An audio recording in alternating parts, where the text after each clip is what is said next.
Hoss. Just take a little sip of this water. Easy now. There you go. Thanks, little brother. Yes. Is the doctor in? No. When do you expect him? I don't expect him.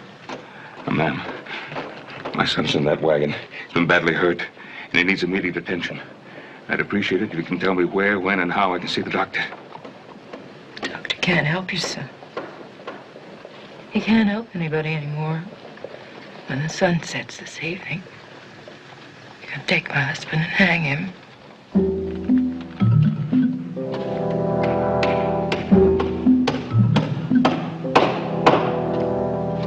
The law judged my husband a murderer.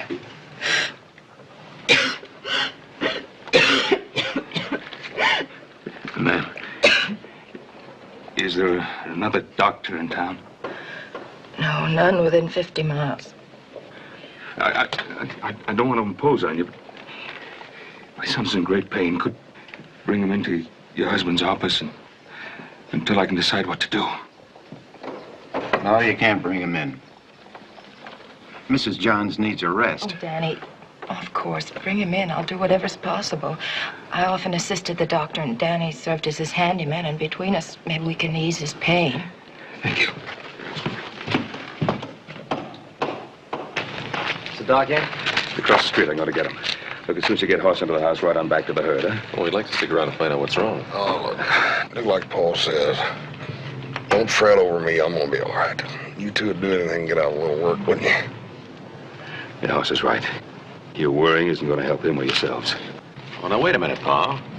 Now, don't argue with me. Do as I say. And please believe me, it's better this way. Get him into the house, will you?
Nothing in there that you want to see, mister. Dr. Johnson's in there, isn't he? That's right. Him and Sheriff Wells got the whole thing to themselves, and it's going to stay that way till this evening. I'm going to see the doctor. Now, hold on. They gave me $2 extra to sit here and see that no one gets inside. Now, I'm going to earn them dollars. So now you back off.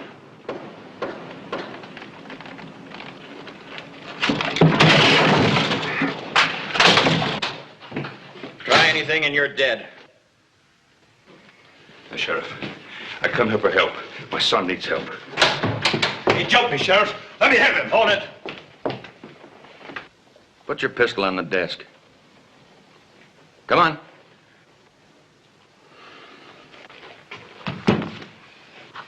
Now, what's this all about? Sheriff, all I want is a couple of minutes with the doctor.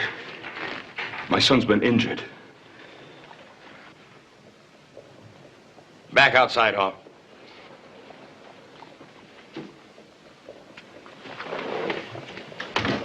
Well, if you're willing to risk your life for a couple of minutes with the doctor, I guess you're entitled to it. 5 minutes, no more. Back off. An arm's length from the bars. I have a trail herd bedded down about 10 miles from here. Last night, my son got hurt. His horse stumbled and rolled on him, and I think he has some cracked ribs on one side. He's in awful pain. Why tell me this? You're a doctor. Not a doctor. A condemned murderer. They say I couldn't help your son, even if I wanted to. Well, the sheriff would let you out for a couple of minutes. Just take a look at him. Wouldn't you? The doc is a condemned murderer. There's nothing I can do to change that. Well, who can change that? The only man has that power, Judge Grant. The Honorable Judge Grant. Judge Franklin Grant. Yes, he has the power. The power of life or death. Where do I find him? Last house, north end of town. Just a minute.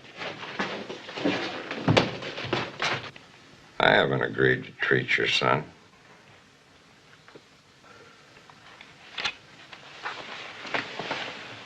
You get permission from Judge Grant. Then we'll talk about it.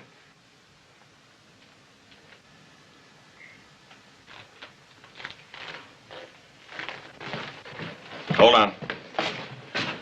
Don't hope for too much.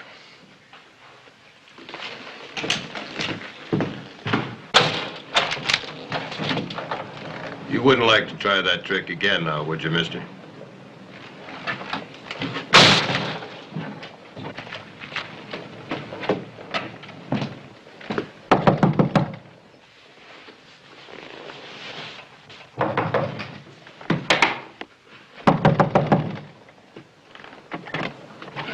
Yes? Judge Grant, That's right. What can I do for you?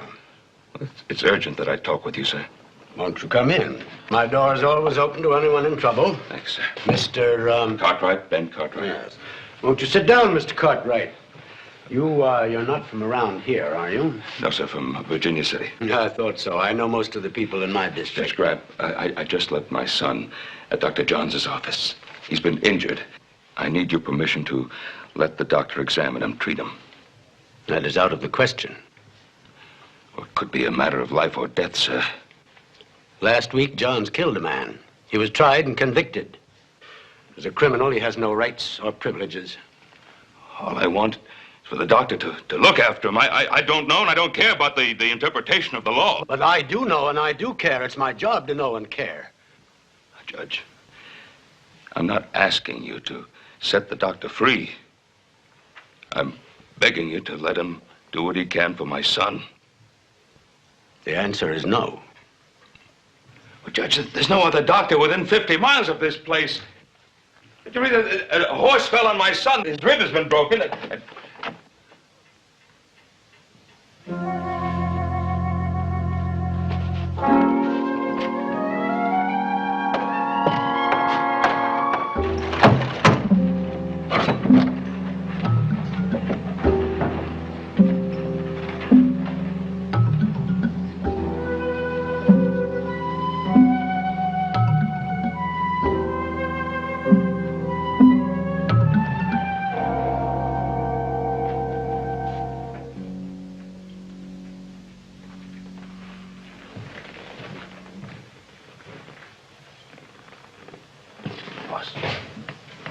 Boss?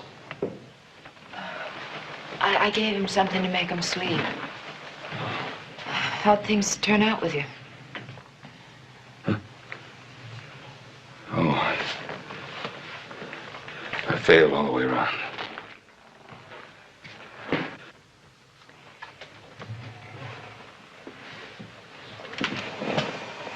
I think your son has a serious internal injury. You said you assisted your husband, didn't you? Why can't you do something for him? I don't know enough. I've done everything I can for him already.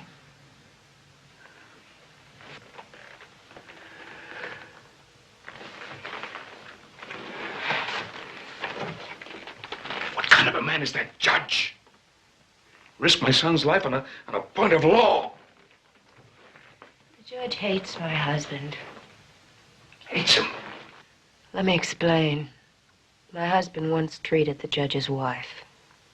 And in his opinion, she needed an immediate operation. The judge opposed it. But finally, because she was suffering so much, he gave in, and it was too late. My husband's a fine doctor. But Mrs. Grant's infection was so far advanced, nobody could have saved her. She died on the operating table. The judge blamed my husband. Feeling this way, he sat in judgment on your husband. Yes. He condemned him to die, not for Stephen's death, but for his wife's.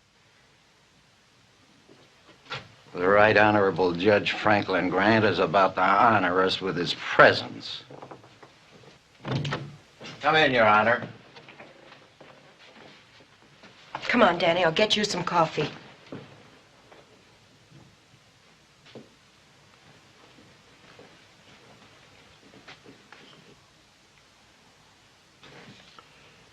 This is your only son?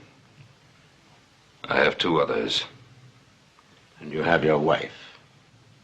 No. I have no children, no wife. Mr. Cartwright, do you know what it's like to be alone? To lie awake night after night trying to drive back the memories that flood your brain? And force yourself up each morning to face another empty, meaningless day? I've had such moments. Yes, I suppose you have. Do you know why I feel the way I do? Yes, I know. I'm not a cruel man, Mr. Cartwright. I'm not a callous man. But my wife would be alive today if Johns hadn't... He's not a doctor, he's a butcher. That's why I don't want him to treat your son. But he is my son. It's my decision as to whether Dr. Johns treats him or not. Yes, it is your decision. I only hope it's the right one. You come with me now, please.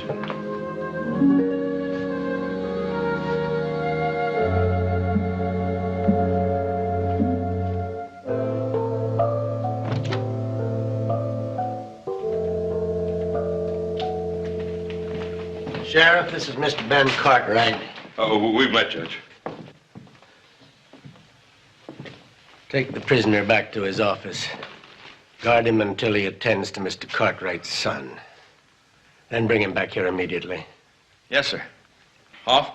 He's to communicate with no one other than the people directly concerned with young Cartwright's condition. You heard him? Let him out.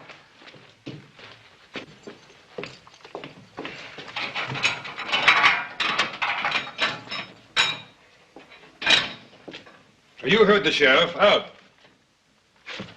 Deputy. Let me talk to him. All right, Ho.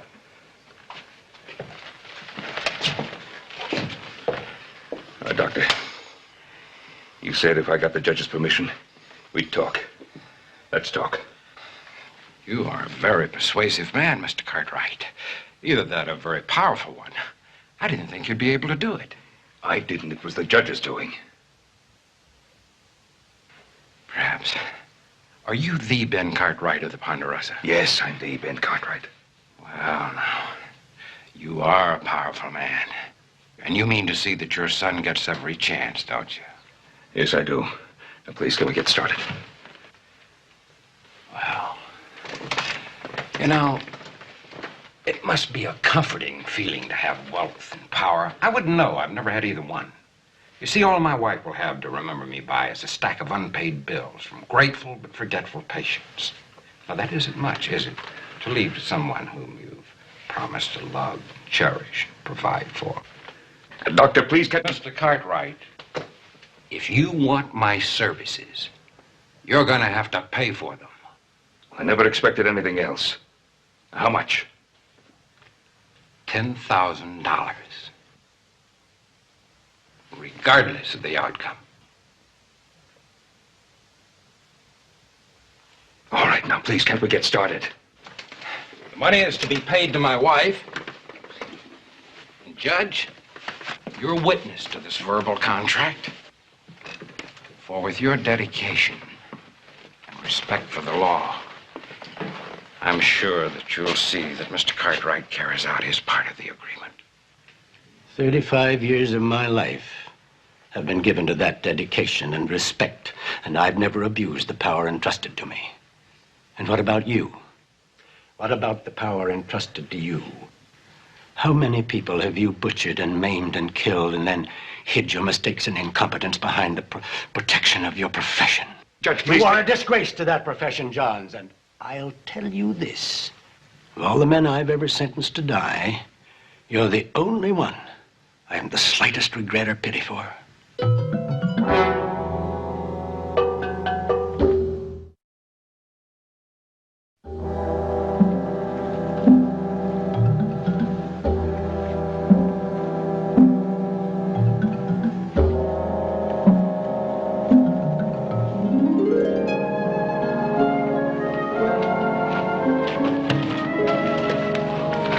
Leave him be. There's little enough we can do for him. Something happened. Are they going to stop? No. Nothing's changed. Boss, I got the doctor coming. The sedative that I gave the patient's worn off. He's awake. He's in pain.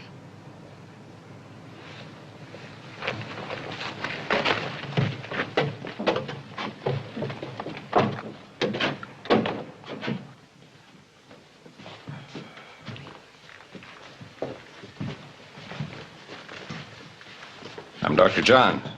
Oh, back to the office. Well, they tell me you went and got yourself roughed up a little bit. Yeah.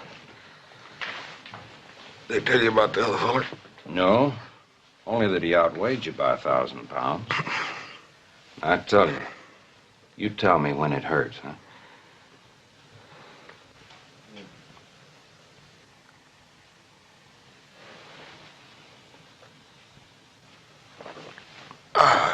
He found it.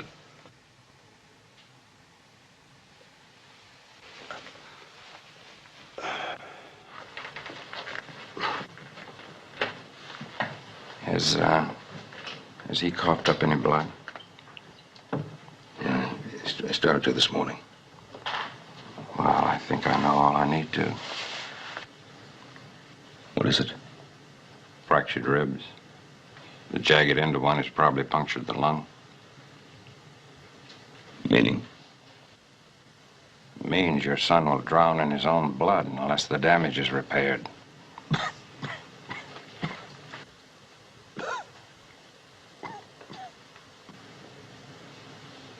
Are you sure? I mean, the lung could be all right. Yes, there's a possibility, yes. But I won't know unless I operate.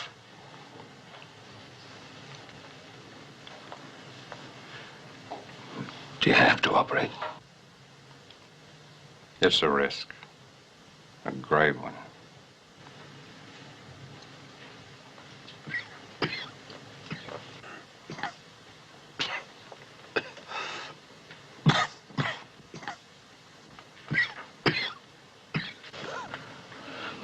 Do you think he's strong enough for an operation? I think so. He's got a good pulse. Of course, I'll check him over thoroughly first.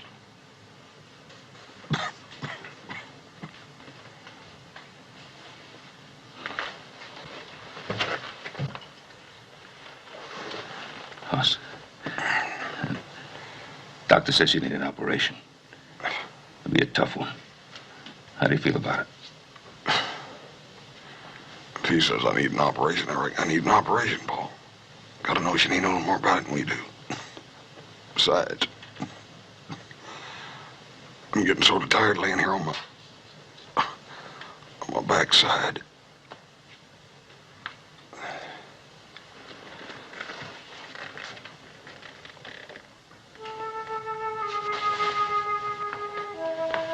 I want this room cleared.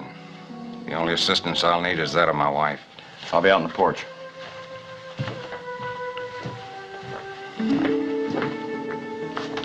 You can wait in the study. Oh, Yeah. don't you worry none, you hear?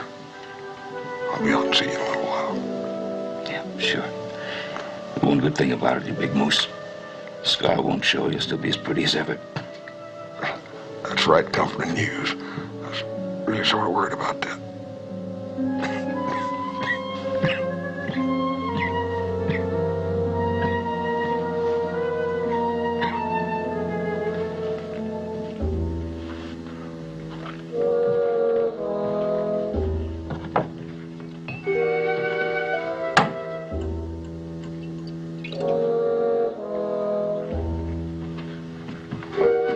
that right?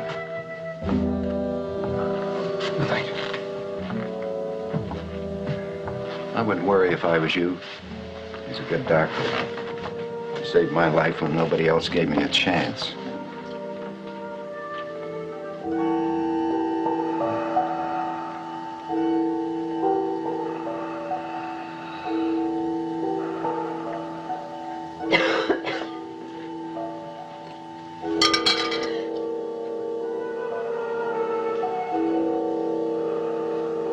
Ready?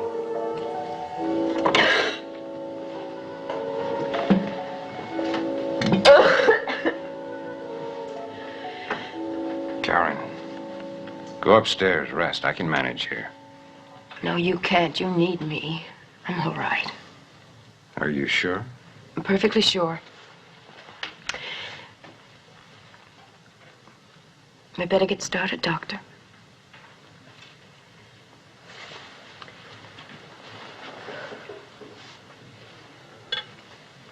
Michael, I know it's not the time or place to say this, but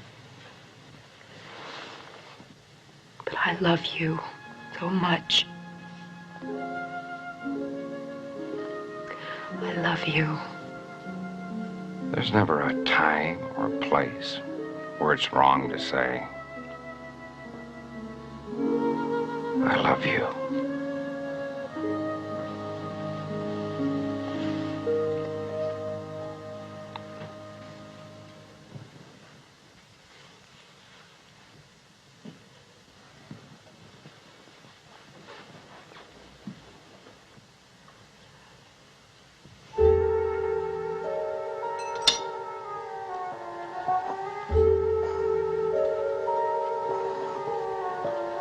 More ether.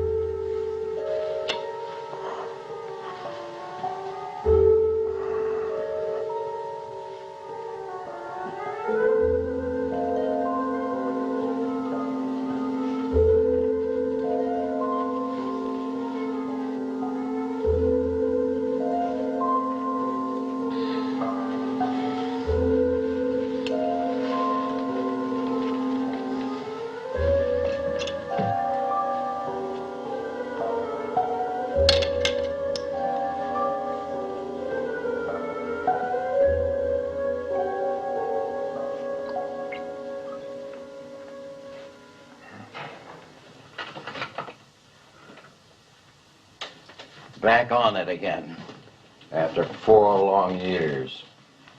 Used to be quite a drinker. But then 4 years ago, I come down with a fever. No doubt about it. I was due for Boot Hill. But then Dr. Johns heard about me. Came to my house. Didn't get 5 hours sleep all the time he was with me. Afterwards, he talked me into kicking the bottle. He gave me a job as his handyman. Doesn't sound like a man who could commit a murder. He ain't. I seen the whole thing. But the judge wouldn't listen. He said it was murder. You'll hang by the neck, he said. And the doc even refused to help himself. Refused to help himself? Well, it's just that the doc is a spirited man. Not one to get pushed. But at the trial, he just didn't seem to care. What do you mean, didn't seem to care? He just sat there and let the judge condemn him.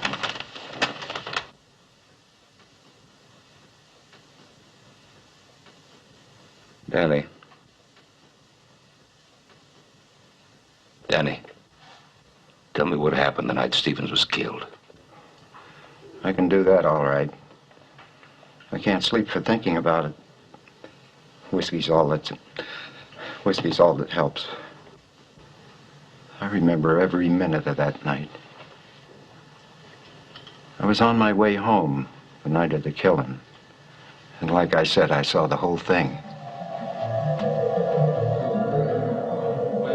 As I was passing the newspaper office, I could hear two men arguing inside. I couldn't tell what they were saying, but they sure was going at it hot and heavy. I stopped and listened for a minute.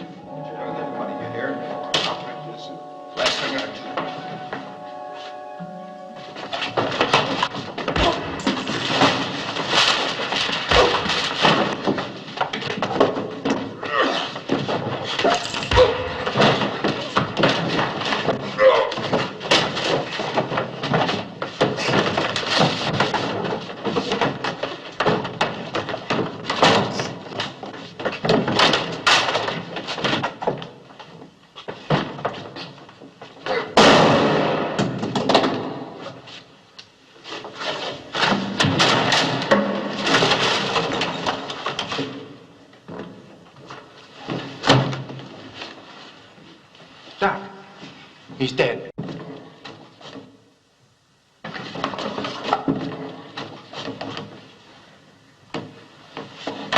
He's dead, Henny. Doc, what happened? What were you fighting about? Nothing. It must have been something. Oh, it was about a bill, Danny. It was about a bill he owed me. He wouldn't pay me. I seen the whole thing. There's nothing to worry about, Doc.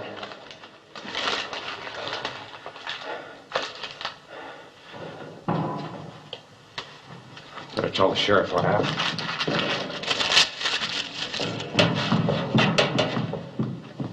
What's going on here? I heard a shot. Sheriff, we got a dead man.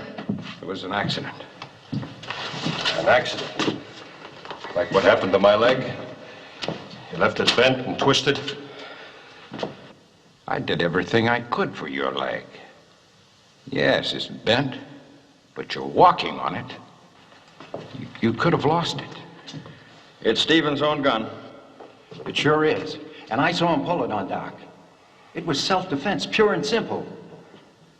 Is that true, Doc? Yes. Yes, we had a quarrel. And Stevens pulled his gun, and then in the struggle for it, the gun went off. Well, with Danny here as a witness, you shouldn't have too much trouble. Why don't you go home now? I'll need you in the morning, though, to sign a report. All right, Sheriff. Come on, Danny, let's go. Hold it. I wouldn't let the doc go home just like that, Sheriff. Not without seeing Judge Grant first. Well, what's Judge Grant got to do with it? Yeah, and it seems to me I'm still sheriff here. I say who goes home and who gets locked up. And I'm a deputy sworn to uphold the law. I say this man might be guilty of murder. Murder? It's a clear case. I didn't say it was murder. I said it might be murder. Especially in view of what I know. What do you mean, what you know? I know he threatened to kill Stevens.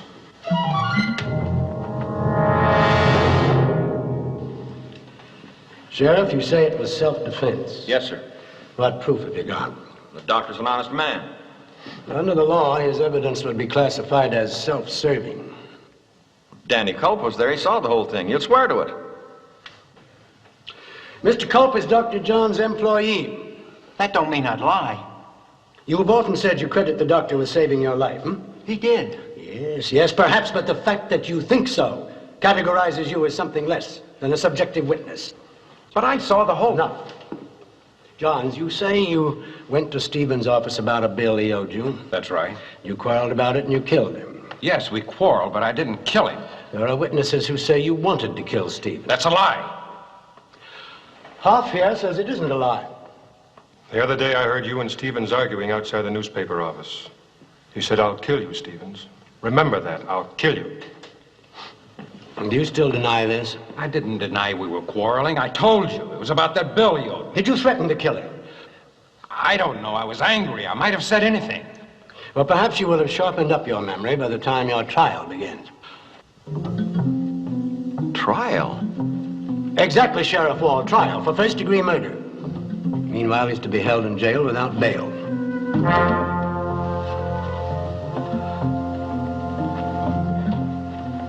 I feel very sorry for you. For any man whose grief is such a sick thing. Please believe me, Judge. Your wife was doomed to die.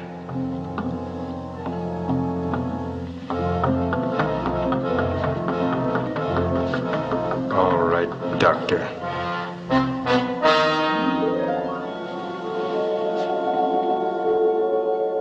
Please believe me. Your wife was doomed to die. And the judge was just the same at the trial. The cards were stacked. The doc didn't have a chance. The quarrel that started the fight. What was that about? Everyone claimed it was about an unpaid bill. Now, Danny.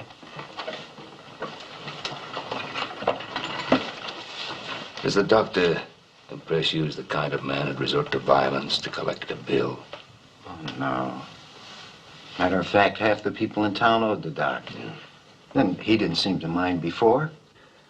Must have been something else they quarreled about then. But the doc kept saying it was the bill. He said it to me right after Stevens died. So you said. What was that again about a piece of paper? Paper? Oh, he dumped a whole tray of type. He seemed in a sort of a daze, but he kept looking for something. Then he found that piece of paper. He tore it up and threw it in the stove.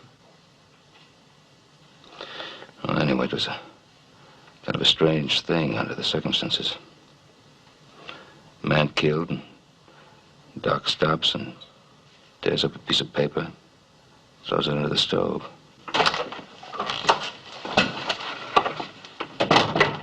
How is he? Well, the lung was punctured.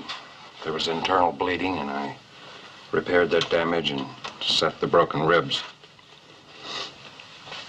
It's going to be all right. Well, I'll be better able to tell you. I mean, my wife should be able to predict his chances for you later on. I've done all I can. The rest is up to your son's constitution. Doc. Thank you. I hope you're not being premature. Mr. Cartwright, I wouldn't try to see your boy for a while. He's had a pretty rough time. The sheriff's impatient. Danny?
Come to pay your last respects or complain about the doctor's bill?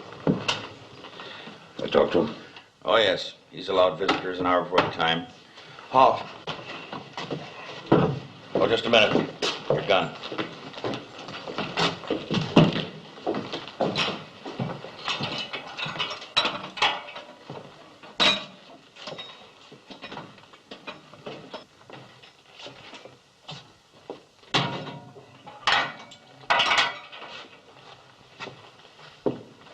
Doctor?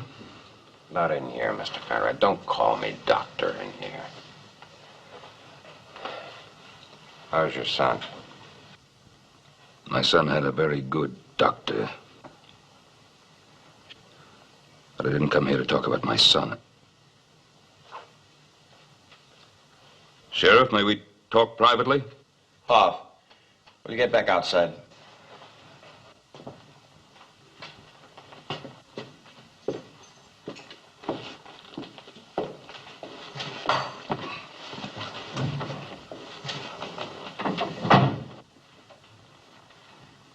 are you sacrificing your life? Not sacrificing, Mr. Cartwright. That's the wrong word. The law is taking my life for murder. Sacrificing is the right word. What does Cold Town, Pennsylvania mean to you? Well, the place where I grew up, as did my wife. And what else happened there? Nothing. We left there, came out here to open a practice. Then why did Stevens, after all these years, want to print a story about Cold Town and your wife? I don't know what you're talking about.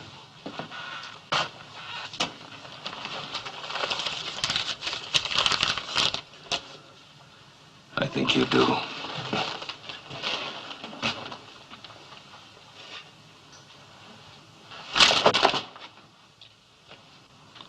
I talked to Cope. I tried to save your son's life, Mr. Cartwright. I hope I succeeded. If you have any gratefulness, then forget about this. I can't. That same gratefulness won't let me. But it's none of your business.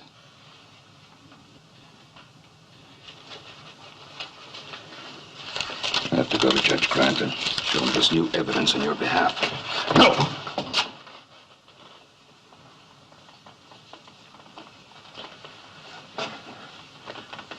Sit down.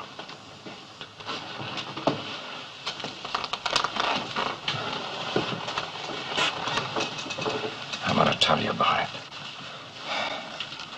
And after I'm through, you're going to agree that I am doing the right thing. You're going to know that I'm making the right decision. I'm listening. In order to go to school and become a doctor, my wife Karen worked in one of the coal companies as a bookkeeper and a cashier to support us. And in my last year of school, she became ill, lung trouble. And all the money went for medical bills, and it became impossible for me to continue my studies. So, she embezzled money from the company where she worked. You knew about this?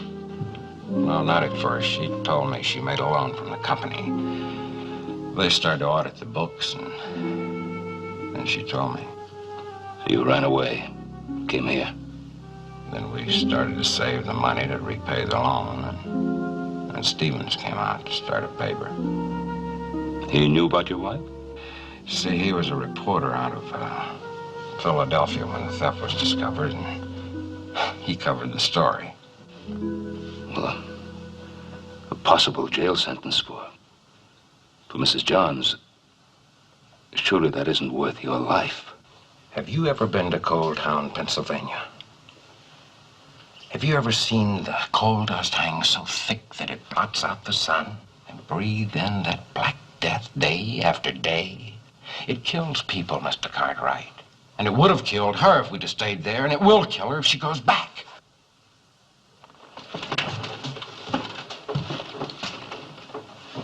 What about Karen?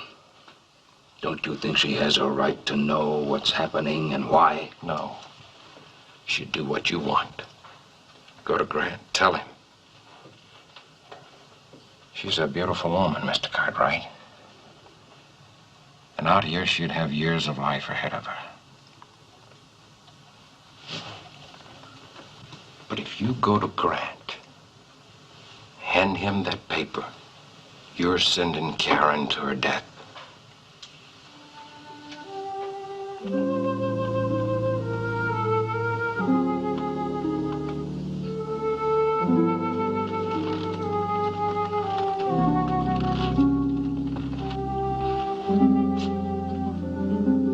Sheriff?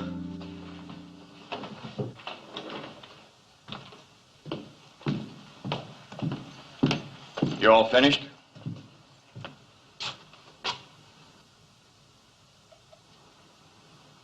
All finished.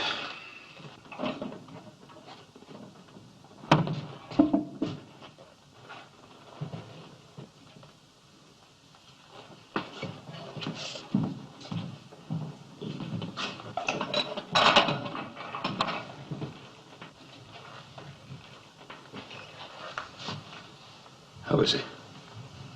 We're still waiting. Did you see Michael?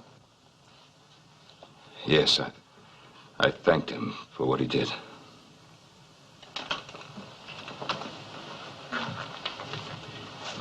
Mrs. Johns, are you going to see him now? No. It would make it more difficult for him. I'm going upstairs. If you need me for anything, please call. I will. Thank you for everything.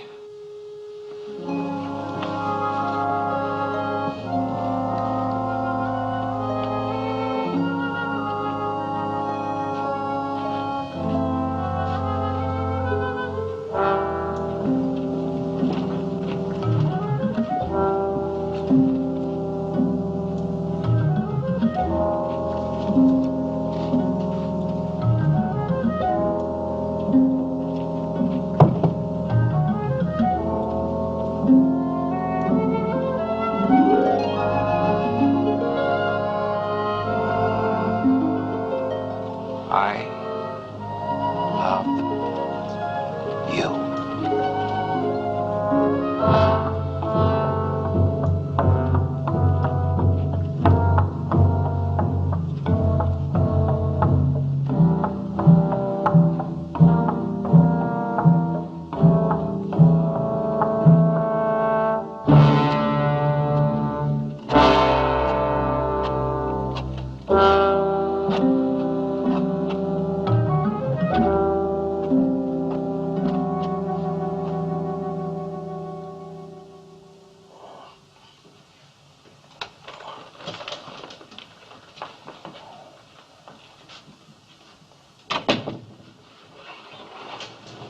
I just dropped by to see how your boy was getting on. Will he recover? We don't know. I'm sorry for you, Mr. Cartwright. Well, this will never happen again. I'm on my way to see to that. You're going to see the execution. Yes, it's my duty to be there. And if it weren't your duty, you'd still be there, wouldn't you? Yes, I would. Again, my sympathy. Vengeance hanging. What did you say? I said you're going to a vengeance hanging. Your vengeance. Because of the strain you're under, I'll excuse that remark. No, don't. I meant it. What was your real reason for coming here, Judge? I told you, Mr. Cartwright, my concern for your son. No. Justification. To justify what you're about to do out there. Because if my son dies, that would justify everything for you. That would prove that you were right. And you're not. You know it. John's murdered a man. He admitted it. No. He admitted to fighting a man, not murdering him. There's no proof of that.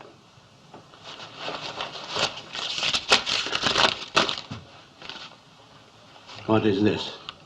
A newspaper article. A story that Stevens was using to blackmail Dr. Johns. Blackmail? Yes, blackmail. When Johns tried to destroy it, Stevens pulled a gun. I don't believe it. Read that article. What you won't find in that story, that Karen Jones is ill. If she was sent back east, it might mean a death. How do you know all this? I learned it from Dr. Johns. He begged me not to say a word of this to you, for fear that you'd take out your vengeance on her, too. Then why do you tell me? Earlier today, you said that you never abused the power entrusted to you. Well, I think you're doing it now. You're sending a man to death because of what you think he did to you, to your wife. Not because you really believe him to be guilty. You're a liar. Then prove me to be a liar. 35 years of your life have been dedicated to seeing that men receive equal and fair justice under the law. Prove me to be a liar. Or better still, prove to me that you're a judge. Not just a man using his power to seek revenge. Oh.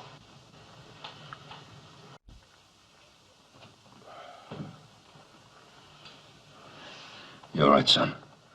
Yeah, a little fuzzy. But a dang sight better than I did. A couple of days rest and I'll be ready to go out there and take on that old flea bag that set on me and give him a good whooping. You didn't know if your son would live or not. Johns might have caused his death. Yet you defended him. My son had died. I'd still know that the doctor had done all he could for him. Just as you know that he did all he could for your wife. He's only a human being, Judge. Nothing more. He can't play God. No one can.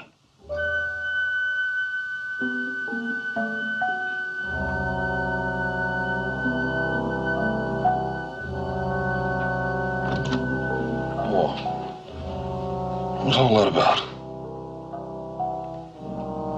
I'll tell you later, son.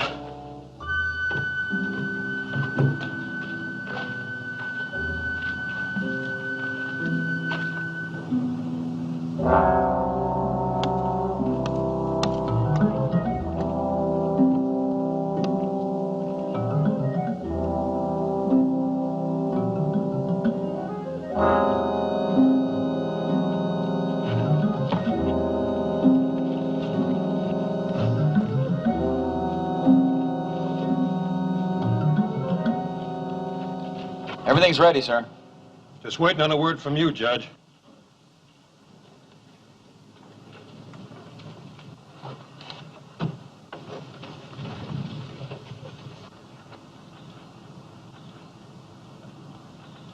Bring him down from there. Oh, just a minute, Judge.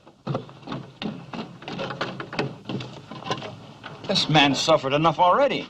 I say if we're going to hang him, do it now. Don't drag it out. We're not going to hang him. He's innocent.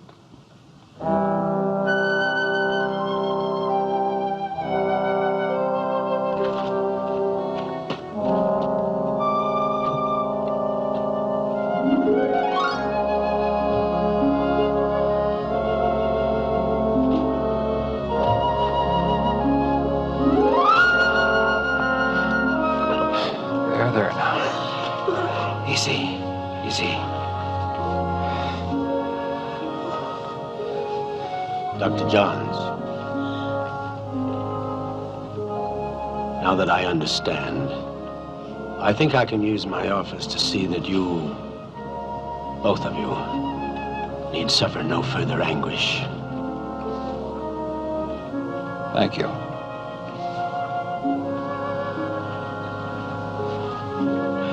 Well, now, I think we ought to be getting back to our patient, don't you?